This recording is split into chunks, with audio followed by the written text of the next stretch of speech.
Hey, welcome back to Ping Pong Flicks. My name is Chris Wong.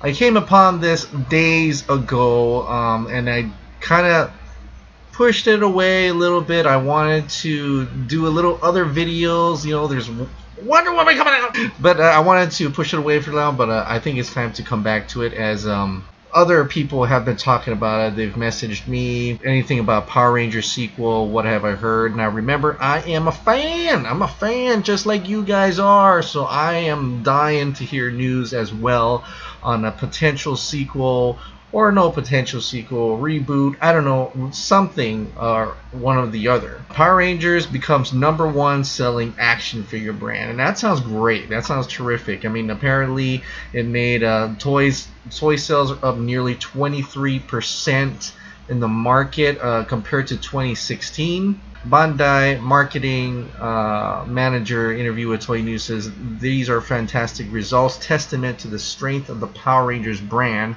Power Rangers has proven its position not only as a classic brand, but as a must-have toy in such a competitive marketplace. And what you're thinking, what is it comparing to? And I'm actually quite shocked that Power Rangers toys have nearly doubled against 2016, overtaking brands such as Star Wars, Marvel, Transformers. That is amazing. And just like this picture here, I've seen this at Target, I've seen it at Toys R Us in little Hawaii. Large billboards. You know, we picked up a lot of stuff. I got a bag for my son and a bunch of other things lying around here, but it's amazing. This merchandise is flying off the shelves despite having a weak box office to begin with, and coming across next to Guardians of the Galaxy, Beauty and the Beast. I am shocked and incredibly happy that this is doing so well. I want to know, what does that mean? How much is that? How much is toy selling? I looked all over the place.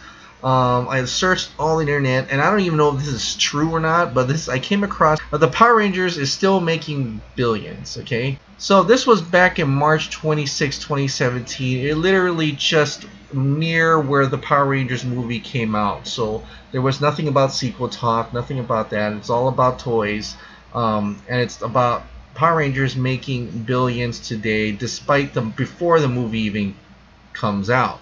So in this article, you can go ahead and read this, but it starts off, they talk about 1994 when it first came out, and it was big, it was huge. The Power Ranger merchandising had swelled to 40% as a toy market and was poised to cross $1 billion in profits that holiday season, a figure which nearly doubled the Cabbage Patch and Teenage Mutant Ninja Turtles crazy at their respective peaks. So it was a huge brand.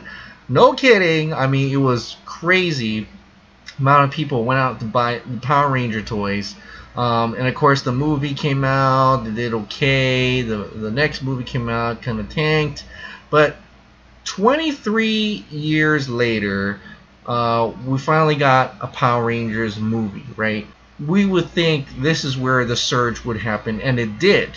But what I want to know, what does it mean? What was it making before the movie even came out? And I gotta look at this. This part right here, if you read it, this may explain why 2 out of 3 of the Toys R Us stores in Los Angeles area don't even have their Power Rangers display in front of the store, granting that privilege to some mix of Beauty and the Beast, Star Wars, and Lego Batman franchise. How much that placement impacts sales is now vastly different than in 1994.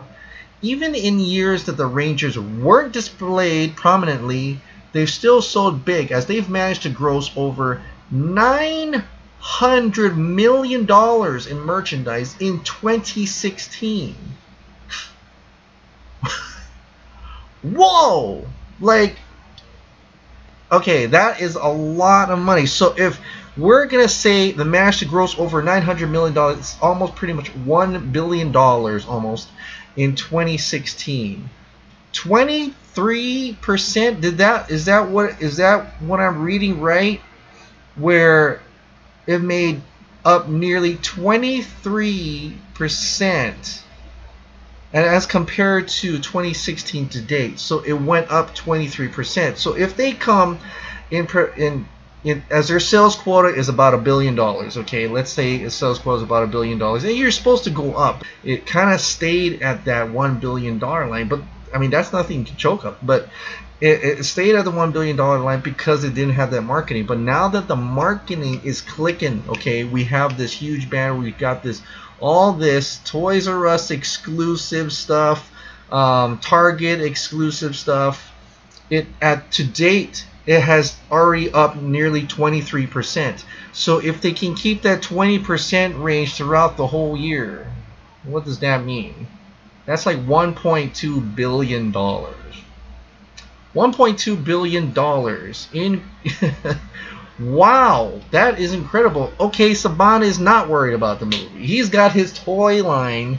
You're promoting your toys at this point. I want to go to this Screen Rant article where it says why the Power Rangers movie reboot deserves a sequel. It's a good read. You should definitely read on it. It's a little bit, there's no hope in it, but there are some parts of it that I can really agree with, and it kind of tells you what I've talked about before, where in this case they use Star Trek the Motion Picture as a notable example, which it was a big budget film. It tanked. It was totally junk, right? And when it went to theaters, but then they made a sequel anyway because they want to capitalize. They think they could do better.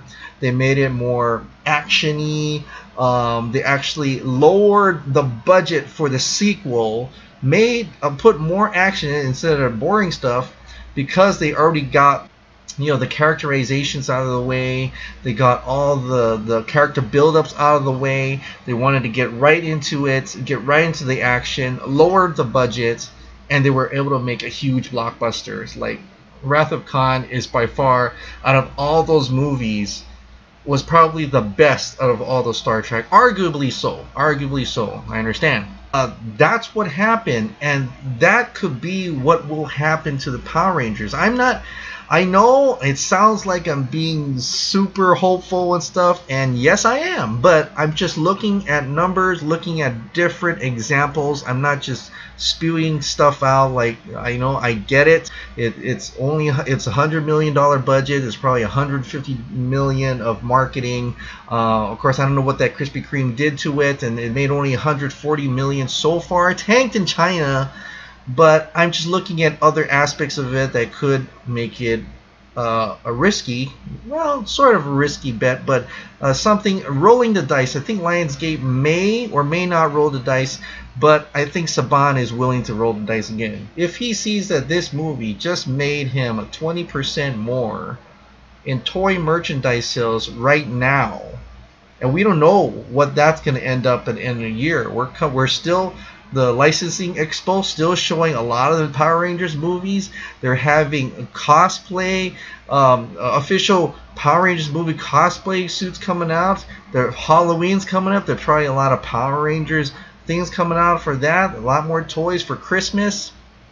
I don't know. It could be a huge surge. I don't know if you have to wait that long to hear about a potential sequel from Saban or Lionsgate, or if he takes it to somewhere else, another distributor. I don't know how much this money this guy is, but if he's doing $1 billion every year for merchandising, that's pretty good. Plus his, got the TV shows and things like that. There's a lot of things there that he could work with, a lot of money there he could work with, and put a lot of faith in it. But still, yeah, I mean, it's still in the box office eyes. Yes, it didn't make a lot of money, but like a lot of things in Japan, for instance, a lot of these Kamen Rider shows, a lot of these Ultraman shows, you know how they always bust out the cards and doing all these little gadgets and stuff. It's all to sell toys. The merchandise is the one that makes them the more money than the movies itself. The movies is a good hit. If it does hit that level, then that's awesome. But if it doesn't, at least you can sell your toys. So that's what I wanted to get at. I just wanted to look at another point of view into what potentially could be a sequel, in that Saban is looking at it as his own company, his own brand is expanding, using Power Rangers as just a marketing tool and not the aspect that will make him the money. His toys are going to make him the money. The movie is to merchandise, the market is merchandise. That's just what I think is happening. But so we still got the Power Rangers movie coming out in Japan. We've also got the Blu-ray sales. See how much that goes. Digital sales, how much that goes. But have comfort that the Power Rangers has made a lot of money in toys. $1 billion, billion plus, guys, billion plus. That's crazy. That is insane. All right, guys. Thank you so much for subscribing, and thank you so much for watching. I'll see you next time.